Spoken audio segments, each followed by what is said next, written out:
السلام علیکم ورحمۃ اللہ وبرکاتہ۔ ناظرین سامعین کرام، آج میں آپ کی خدمت میں پیشاب سے تمام تکالیف کے لیے ایسا نسخہ لے کر حاضر خدمت ہوا ہوں جس کے استعمال سے آپ انشاءاللہ العزیز بالکل صحت یاب ہو جائیں گے۔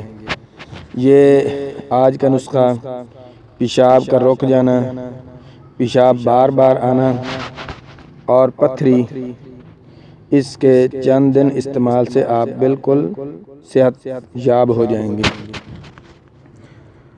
پتھری کے لیے سنگ دانہ مرغ دیسی برابر وزن فل سیاہ پیس کر صبح و شام استعمال کریں، انشاءاللہ العزیز اس سے آپ صحت یاب ہو جائیں گے اور پتھری ریزہ ریزہ ہو کر نکل جائے گی۔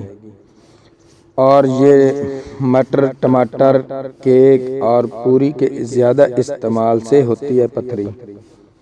چھوٹی پتھری کے لیے نسخہ: صبح نہار منہ حساتی 1 عدد ہمراہ شربت بزوری 2 تولہ، سپہر کو برگ عجوبہ سبز پتھر چٹ 2 عدد، کالی مرچ 5 عدد بالکل باریک کر کے پیس لیں اور تھوڑا سا پانی ملا کر پی لیں۔ اسے چند روز استعمال کریں، انشاءاللہ بہت ہی افاقہ ہوگا۔ مثانے کی پتھری کا علاج بہت ہی آسان ہے۔ پیاز کا پانی 1 سے 2 چھٹانک صبح نہار منہ پیتے رہیں، مثانے کی پتھری ریزہ ریزہ ہو کر پیشاب کے راستے سے خارج ہو جائے گی۔ اس میں تھوڑا سا نوٹ کر لیں: کھیرا، ککڑی اور تربوز کھانے سے پتھری، ریگ مثانہ اور درد گردہ جیسے امراض قریب نہیں آتے۔ ان کا زندگی کے اندر زیادہ سے زیادہ استعمال لے آئیں۔ کھیرا، ککڑی، تربوزہ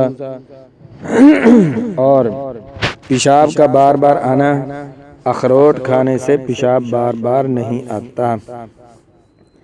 اور جو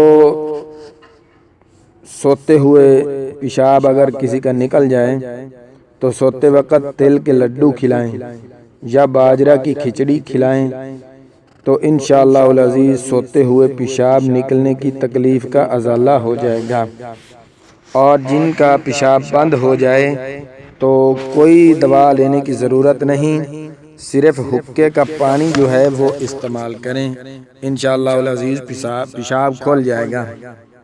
اور اس کے ساتھ گردے کی پتھری کے لیے برگ انگور گھوٹ کر پلائیں، پتھری ریزہ ریزہ ہو کر خارج ہو جائے گی۔ مثانے کی پتھری کے لیے 1 تولہ رتن جوت، 5 عدد کالی مرچ پیس کر پلائیں، پانی ملا کر پلائیں، انشاءاللہ العزیز بہت فائدہ ہوگا۔ اور رکاوٹ پیشاب میں اونٹ کٹارہ کی جڑ کی چھال 6 ماشا پانی میں گھوٹ کر پئیں اور ساتھ میں مصری ملا لیں تو بہت ہی کارآمد ثابت ہوگی۔ اور پتھری کا بغیر آپریشن علاج اگر آپ کرنا چاہتے ہیں تو 1 کلو پھول کی کر لیں، 3 سیر پانی جوش دے کر چھان لیں، جب 1 بوتل پانی رہ جائے تو اتار لیں، 5 تولہ ہر روز پلائیں، انشاءاللہ العزیز اس سے بغیر آپریشن پتھری نکل جائے گی۔ اور کثرت پیشاب ککر کی خشک پھلیاں سائے میں خشک کر لیں اور باریک کر کے بقدر 3 ماشا پانی سے استعمال کریں تو انشاءاللہ العزیز کثرت پیشاب میں بہت ہی مفید ہے۔ اور گردہ مثانہ کی ریت آم کے زرد پتے سائے میں خشک کر کے سفوف بنائیں، 6 ماشا روزانہ باسی پانی کے ساتھ استعمال کریں تو انشاءاللہ العزیز گردہ مثانہ کی جو پتھری وغیرہ ہے، ریت ہے، وہ نکل جائیں گی۔ اور اس کے ساتھ کثرت پیشاب دار چینی کندر ہم وزن ملائیں اور 2 ماشا پانی کے ساتھ متواتر استعمال کریں، بہت ہی کارآمد کی چیز ہے۔ کثرت البول میں سفوف ماسک البول نہایت مفید ہے۔ پتھری کے لیے مفید اور مجرب نسخہ: دال کلتھی 2 تولہ، زیرہ سفید 1 تولہ، کلمی شورا 1 تولہ، کوٹ چھان کر بقدر 3 مشا ہمراہ کچی لسی دودھ گائے نہار منہ استعمال کرائیں۔ تیسرے روز پڑتال کریں گے کہ صاف برتن میں پیشاب کر کے دیکھیں کہ پتھری کے ذرات باہر آنا شروع ہو جائیں گے اور پیشاب رک جائے تو 6 تولہ خالص شہد کا شربت 4 تولہ سرد چینی کے ساتھ استعمال کرائیں تو انشاءاللہ العزیز پیشاب کھل جائے گا اور رکاوٹ جو پیشاب کی ہے وہ دور ہو جائے گی۔